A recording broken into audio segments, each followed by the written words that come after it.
Hello all, big pass லைவ்ல செம்ம சம்பவம் நடந்திருக்கு. நம்ம வியன்னாவை கூப்பிட்டுட்டு பிக் பாஸ் வந்து பாராட்டியிருக்காங்க. என்ன சொன்னாரு பிக் பாஸ் பார்த்தீங்கன்னா, வியன்னா உங்ககிட்ட இருந்து நான் எதிர்பார்க்கவே இல்லை அப்படின்னு சொல்லியிருக்காங்க. ஸோ இதை கேட்டுட்டு வந்து எல்லாரும் என்ன சொல்ல போறாரு, பிக் பாஸ் வந்து வியன்னா வந்து கண்டிக்க போறாரா இல்லை திட்ட போறாரா அப்படின்னு நினைச்சிட்டு இருந்தாங்க.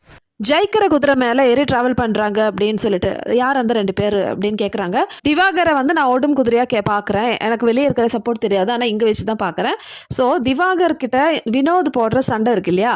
ஸோ இவங்க வந்து ஒன்றா ட்ராவல் பண்ணல, இருந்தாலும் இது ஒரு கைண்ட் ஆஃப் ட்ராவல் தான். ஏன்னா ஒரே மாதிரி தான் வந்து ட்ராவல் பண்ணுறாங்க. இப்போ திவாகருக்கு வந்து நிறைய ஓட்ஸ் இருக்குது, அப்போ இவருக்கு ஆப்போசிட்டாக நின்னா நம்மளுக்கு வந்து ஓட்ஸ் கிடைக்கும். அந்த ஒரு மைண்ட் செட்டில் கூட வினோத் வந்து இந்த மாதிரி சின்ன சின்ன விஷயங்களுக்கெல்லாம் வந்து சண்டை போட்டுன்னு இருக்காங்க. ஸோ இது கேட்ட உடனே சண்டை வினோத். ஸோ அடுத்தது யாரை சொல்றாங்கன்னா, கனி, சபரி அண்ட் எஃப்ஜே அப்படி போடுவேனா.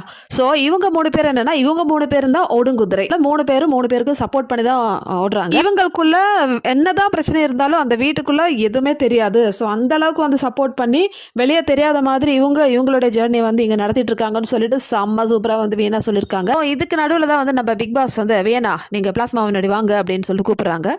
அதுக்கப்புறம் பிக் பாஸ் சொல்கிறாரு, வியன்னா உங்ககிட்ட இருந்து நான் எதிர்பார்க்கவே இல்லை அப்படின்னு. ஸோ வியன்னா வந்து பார்க்குறாங்க, ஐயோ நான் தப்பாக சொல்லிட்டேனோன்னு சொல்லிட்டு. மேலும் பிக் பாஸ் சொல்கிறாங்க, நீங்கள் இது வரைக்கும் பண்ணதில் இதுதான் வந்து பெஸ்ட் டாஸ்க்கு. உங்களுடைய ஒப்பீனியனை வந்து நீங்கள் கரெக்டாக எடுத்து வச்சுங்க.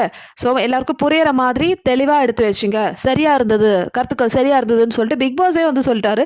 இது கேட்ட பாரு திவாகர் 2 மணி நேரமாக சண்டை போட்டுட்டு இருந்த பாரு திவாகர் வந்து கையடிச்சு டான்ஸ் ஆட ஆரம்பிச்சிட்டாங்க.